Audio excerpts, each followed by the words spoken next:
চিন্ময় কৃষ্ণ দাসের বিরুদ্ধে কয়েকটি শিশু অভিযোগ করেছিলেন যে তাদের সঙ্গে অসদাচরণ ও খারাপ ব্যবহার করা হয়েছে। এটা জানার পরে চিন্ময়কে চিঠি দেওয়া হয় বিষয়টি খতিয়ে দেখতে।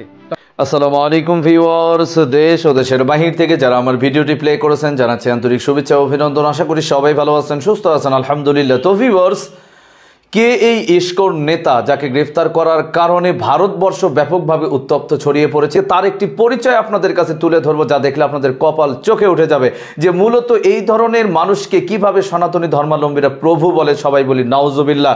এই চিন্ময় কৃষ্ণ প্রভু দাসকে নিয়ে আজকের এই প্রতিবেদন, এবং প্রথমে জানাবো তার চরিত্র সম্পর্কে, যাকে হিন্দু সম্প্রদায়েরা প্রভু মনে করে সেই প্রভুর চরিত্রটা কি। আসুন তারপরে আমরা আরও ব্যাখ্যা বিশ্লেষণে যাবো। ভিডিওতে যাওয়ার আগে ছোট রিকোয়েস্ট থাকবে, যারা এখনো চ্যানেলটি সাবস্ক্রাইব করেননি, নিয়মিত দেশের সকল আপডেট সবার আগে জানতে অবশ্যই চ্যানেলটি সাবস্ক্রাইব করে পাশে রাখবেন। দর্শক আসুন স্ক্রিনে। চিন্ময় কৃষ্ণ দাস ব্রহ্মচারী ইসকন বাংলাদেশের কেউ নন। তিনি ইসকন থেকে বহিষ্কৃত। তার বক্তব্য ও কার্যক্রমের দায় ইসকনের নয়। বৃহস্পতিবার রাজধানীর স্বামীবাগে ইসকন বাংলাদেশের আশ্রমে আয়োজিত এক সংবাদ সম্মেলনে সংগঠনটির নেতারা এসব কথা বলেন। ইসকন বাংলাদেশের সাধারণ সম্পাদক চারু চন্দ্র দাস ব্রহ্মচারী লিখিত বক্তব্যে বলেন, অনেক মাস আগেই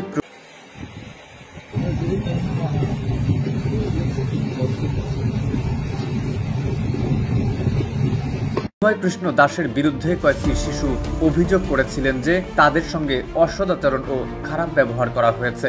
এটা জানার পরে চিন্ময়কে চিঠি দেওয়া হয় বিষয়টি খতিয়ে দেখতে। তখন তদন্তের স্বার্থে 3 মাসের জন্য তাকে সংগঠন ও পুণ্ডরিক ধামের পদ থেকে বিরত থাকতে বলা হয়। তবে তিনি তা মানেননি, সংগঠনের নির্দেশনাও শোনেননি। এ কারণে তাকে ইসকন বাংলাদেশ থেকে স্থায়ীভাবে গত জুলাইয়ে বহিষ্কার করা হয়।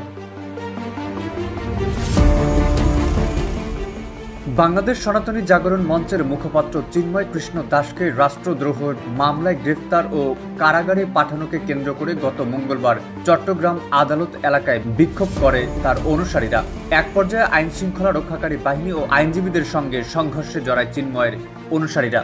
সংঘর্ষের এক পর্যায়ে সরকারি কৌশলী সাইফুল ইসলামকে কুপিয়ে হত্যা করে ইসকনের অনুসারীরা। চট্টগ্রাম আইনজীবী সমিতির সভাপতি নাজিমুদ্দিন চৌধুরী নিশ্চিত করেন, ইসকন অনুসারীরাই বিক্ষোভকারী সাইফুলকে কুপিয়ে হত্যা করেছেন। এদিকে আইনজীবী হত্যার ঘটনার পর গতকাল বুধবার ঢাকা ও চট্টগ্রামে সমাবেশে ইসকন বাংলাদেশকে নিষিদ্ধ করার দাবি উঠেছে। এই পরিপ্রেক্ষিতে আজ সংবাদ সম্মেলন ডাকে ইসকন বাংলাদেশ নামক সংগঠনটি। এতে বলা হয়, চিন্ময় কৃষ্ণের কার্যকলাপের জন্য ইসকন বাংলাদেশকে নিষিদ্ধের দাবি যুক্তিযুক্ত নয়।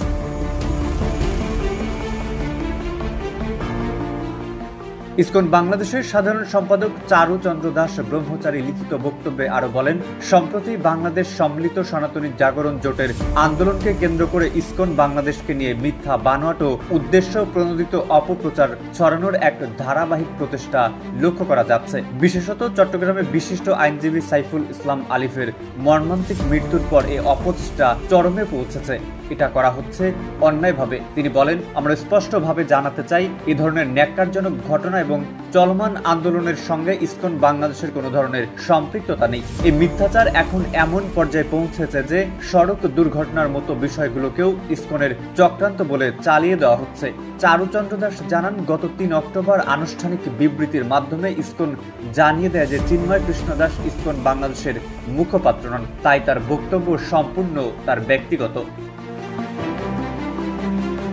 ইসকন বাংলাদেশের বিরুদ্ধে চলমান যে অভিযোগ তা মিথ্যা ও বিভ্রান্তিমূলক বলে দাবি করে সঠিক তদন্ত করে প্রকৃত সত্য উদ্ঘাটন, উদ্দেশ্যমূলকভাবে সুনাম ক্ষুণ্ণের সঙ্গে জড়িতদের বিরুদ্ধে কার্যকর ব্যবস্থা গ্রহণ, ধর্মীয় সহনশীলতা বজায় রাখা ও দেশের শান্তি শৃঙ্খলা রক্ষার জন্য যে কোনো প্রকার উস্কানিমূলক কর্মকাণ্ড থেকে বিরত থাকা এবং সমাজের শান্তি, সম্প্রীতি ও স্থিতিশীলতা বজায় রাখতে সবাই একযোগে কাজ করার আহ্বান জানান চারুচন্দ্র দাস। আইনজীবী সাইফুল ইসলাম হত্যার ঘটনায় জড়িত দুষ্কৃতকারীদের দৃষ্টান্তমূলক শাস্তি নিশ্চিত করার জোরালো আহ্বান জানান ইসকন বাংলাদেশের সভাপতি সত্যরঞ্জন বারৈ। সংবাদ সম্মেলনে তিনি বলেন, ইসকন বাংলাদেশ একটি অরাজনৈতিক ও শান্তিপূর্ণ ধর্মীয় সংগঠন, যা সারা বিশ্বের মতো বাংলাদেশেও সাম্প্রদায়িক সম্প্রীতি, ধর্মীয় সহনশীলতা এবং মানব কল্যাণে নিবেদিত। এদিকে বহিষ্কৃত ইসকন নেতা চিন্ময়ের গ্রেফতারকে কেন্দ্র করে ভারতের পশ্চিমবঙ্গের বিজেপি নেতা ও রাজ্যের বিধানসভার বিরোধী দলীয় নেতা শুভেন্দু অধিকারী বাংলাদেশ নিয়ে নানা বিদ্বেষপূর্ণ মন্তব্য করে যাচ্ছে। তার বক্তব্যের বিষয়ে জানতে চাইলে ইসকন বাংলাদেশের কার্যনির্বাহী কমিটির সদস্য ঋষিকেশ গৌরাঙ্গ দাস বলেন, ইসকন একটি আন্তর্জাতিক সংগঠন, ভারত থেকে পরিচালিত নয়। কোনো ব্যক্তি কি বললেন সেটা তাদের বিষয়। দর্শক, স্ক্রিনে আমরা সে সম্পর্কে বিস্তারিত জানলাম। এ বিষয়ে আপনাদের মতামত অবশ্যই কমেন্টে জানান। কেউ ভিডিওটি স্কিপ করবে না। এই চিন্ময় কৃষ্ণ দাস তার কুকীর্তি বা বিষয় চরিত্র সম্পর্কে আগের ভিডিওতে আপনারা জানলেন। এবার আপনাদেরকে জানাবো যে এই ব্যক্তিটি কেন গ্রেফতার হলো বা এই মুহূর্তে তাকে গ্রেফতার করার কারণে বাংলাদেশের ইস্যুটা নিয়ে ভারতে তো নাচানাচি করছেন কেন। নিঃসন্দেহে শেখ হাসিনার সাথে ইসকনের কানেক্টিভিটিস ব্যাপক এবং গভীরতম সম্পর্ক। আসলে সম্পর্কে বিস্তারিত জানবো এই রিপোর্টে। চিন্ময় কৃষ্ণ দাস চান কপাল ভাই, চান কপাল মাইরি, সত্যি করে বলছি। এই একটা ব্যক্তি রাতারাতি কোন লেভেলে গেছে দেখেন। সারা বাংলাদেশ তার বিরুদ্ধে যখন কথা বলছি আমরা, তথ্য প্রমাণ দিচ্ছি আমরা, বাংলাদেশের ইসকন বাংলাদেশের ভূখণ্ডে বসবাসের কারণে তারা আসলে টেকনিক্যালি এই চিন্ময় কৃষ্ণ দাসের ইস্যুটা থেকে সরে আসছে ইসকনকে সেভ করার জন্য। কিন্তু আন্তর্জাতিক অঙ্গনে ইসকনের যারা আছেন তারা চিন্ময়ের পক্ষে।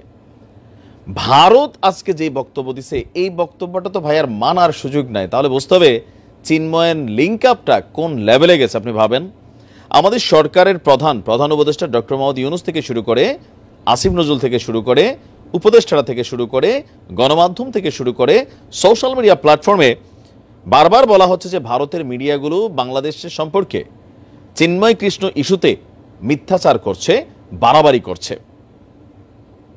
এরপরে দেখেন চিন্ময়ের ইস্যুতে ভারতের পররাষ্ট্র মন্ত্রণালয় কি বলছে।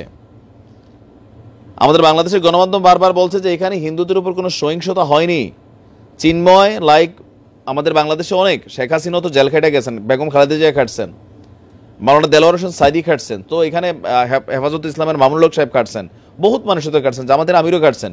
তো চিন্ময় তার অপরাধের জন্য সেই জেলে আছে। এখানে মানে সংখ্যালঘু বা ধর্মীয় কোনো ইস্যুটা কানেক্টেড না।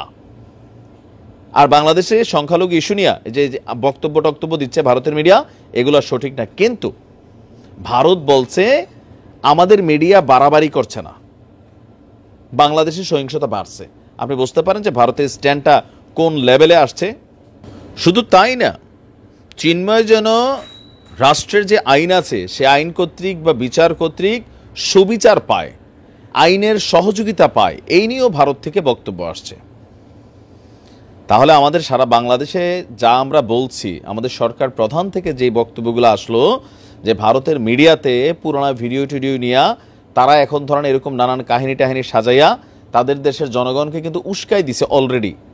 আপনি বিশ্বাস করেন ভারতের জনগণ খেপা। আমরা যেমন ফিলিস্তিন ইস্যুতে গতকালকে আমাদের বাংলাদেশে আমরা পতাকা উড়াইছি না, আমাদের বর্ডারের কাছে হতো না, তারপর আমরা রিলিজিয়াস পয়েন্ট অফ ভিউতে বা অনুভূতির জায়গা থেকে এই কাজগুলো করি। ভারতের মিডিয়া তার দেশের জনগণের কাছে এটা পৌঁছে দিতে সক্ষম হয়েছে যে দেখো বাংলাদেশে এই মুহূর্তে কি অবস্থা চলছে হিন্দুদের উপর। এরপর ইউটিউবার ব্লগাররা তো আছেন অলরেডি, এগুলো নিয়ে আর রাস্তায় রাস্তায় বিক্ষোভ চলছে ভারতের বিভিন্ন জায়গায়। সীমান্ত ব্লক করার হুমকি থেকে শুরু করে আরো অনেক কিছু কিন্তু এখানে হচ্ছে। কবে যে দেখি সীমান্ত দিয়া ধাওয়া দিয়া ঢুইকা গেছে আমাদের এদিকে, ঢুইকা তারপরে আবার ধরেন এরা চইলেও গেছে, সীমান্তের আশেপাশে কোনো ঘটনা ঘটাই গেছে। এইটাও আমি অস্বাভাবিক হব না, কারণ ধর্মীয় ইস্যুটার মধ্যে রক্তে কম্পন ওঠে। আমরা যদি দেখি আপনার ভারতের পররাষ্ট্র মন্ত্রণালয়ের মুখপাত্র রণধীর জয়সওয়াল তিনি বলছেন যে বাংলাদেশে হিন্দুদের বিরুদ্ধে বা বর্তমান মানে প্রেক্ষাপটে সহিংসতা এবং উস্কানির ঘটনা বাড়ছে। এটাকে মিডিয়ার বাড়াবাড়ি হিসেবে উড়িয়ে দেওয়া যায় না, মানে ভারতের মিডিয়া বাড়াবাড়ি করছে না। নয়াদিল্লিতে সাপ্তাহিক মিডিয়া ব্রিফিংয়ে তিনি আপনার বলছেন, তাও এখানে অনেকগুলো প্রশ্ন আসছিল। তো রণধীর বলছেন আমরা বাংলাদেশে ক্রমবর্ধমান উগ্র বক্তব্য, সহিংসতা এবং উস্কানিতে উদ্বিগ্ন। এটাও সত্য। মানে গেল 3 মাসের মধ্যে ম্যাক্সিমাম সময় ভারত বিরোধী বক্তব্য, ভারতের ফায়দা ফেলবে, ছিঁড়া ফেলবে অনেক হুজুররা, অনেক সংগঠন, তো বেশিরভাগ জায়গায় অ্যান্টি ইন্ডিয়া একটা অবস্থান তো এই দেশে তৈরি হয়েছে। এটা কিন্তু একদম বাস্তব। তো ভারতের মতন রাষ্ট্র এরকম দৃশ্য দেখলে স্বাভাবিক তারা টেন্সড হবে, এটাই তো স্বাভাবিক। এটা খুবই বাস্তব না? এটাই বাস্তব। তো ভারত কিন্তু ওই জিনিসটা মাপতেছে যে বারবার আমাদের নিয়ে এত কথাবার্তা বলতেছে, বাংলাদেশ একটা পুচকে দেশ, একটা টিপ দিলে তো এখানে নাই হয়ে যাবে, এগুলা এদের কিন্তু সহ্য হচ্ছে না। আবার আমাদের জন্য একটা চেইন অফ কমান্ড থেকে এই কথাগুলো আসছে, প্রধান উপদেষ্টা থেকে শুরু করে একজন সার্জিস, জনতার অংশ, প্রতিদিন মিছিল হচ্ছে, মিটিং হচ্ছে, এগুলো আবার ভারতের মিডিয়া টেলিভিশন থেকে কাইটা নিয়ে দেখায় যে দেখো ভারত বিরোধী বক্তব্যগুলো কি বাংলায় দিচ্ছে, ওই দেশের মানুষ না বুঝলে হিন্দিতে বুঝাই দিচ্ছে। তো এগুলোতে কি হচ্ছে, এই জিনিসগুলো কিন্তু ক্রিয়েট হচ্ছে। তো ভারত আবারও বাংলাদেশের অন্তর্বর্তী সরকারকে সংখ্যালঘুদের সুরক্ষার জন্য সব ধরনের ব্যবস্থা নেওয়ার আহ্বান জানাচ্ছে। বাংলাদেশের সংখ্যালঘু ইস্যুতে ভারতের অবস্থান সম্পর্কে প্রশ্ন করা হলে তিনি বলছেন, হিন্দু ও অন্যান্য সংখ্যালঘুদের উপর হুমকি এবং হামলার বিষয়টি বাংলাদেশ সরকারের কাছে ভারত সরকার নিয়মিত জোরালোভাবে উত্থাপন করছে। এটা উদ্বেগের বিষয়। আমাদের পরিষ্কার, আমাদের অবস্থান খুবই ক্লিন। অন্তর্বর্তী সরকারকে সমস্ত সংখ্যালঘুদের সুরক্ষার দায়িত্ব নিতে হবে। তো চিন্ময় ইস্যু তো তাদের বক্তব্য যে আমরা আশা করি আইনি অধিকারের প্রতি পূর্ণ সম্মান রেখে এই প্রক্রিয়া ন্যায় এবং স্বচ্ছভাবে চলবে। আর আপনার কি বলা যে আচ্ছা, তো ইসকন নিয়েও তাদের বক্তব্য যে সামাজিক সেবামূলক সংগঠন হচ্ছে ইসকন। বাংলাদেশে ইসকনকে জঙ্গি সংগঠন বলা হচ্ছে। সারা পৃথিবীব্যাপী ইসকনের সুনাম রয়েছে, বাংলাদেশে ইসকনের সুনাম রয়েছে, সুতরাং আমরা ইসকনকে নেগেটিভ দেখি না।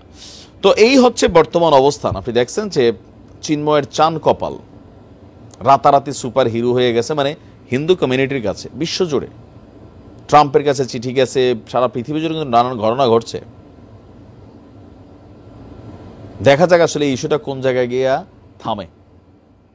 ভালো থাকুন, আসসালামু আলাইকুম। দর্শক, স্ক্রিনে আমরা সে সম্পর্কে বিস্তারিত জানলাম। সো ভিডিও এই পর্যন্ত। ভালো লাগলে লাইক এন্ড কমেন্ট করবেন এবং দেশের সকল আপডেট সবার আগে জানতে অবশ্যই চ্যানেলটি সাবস্ক্রাইব করে পাশে রাখবেন। দেখা হবে পরবর্তী ভিডিওতে ইনশাআল্লাহ। আসসালামু আলাইকুম ওয়া রাহমাতুল্লাহ।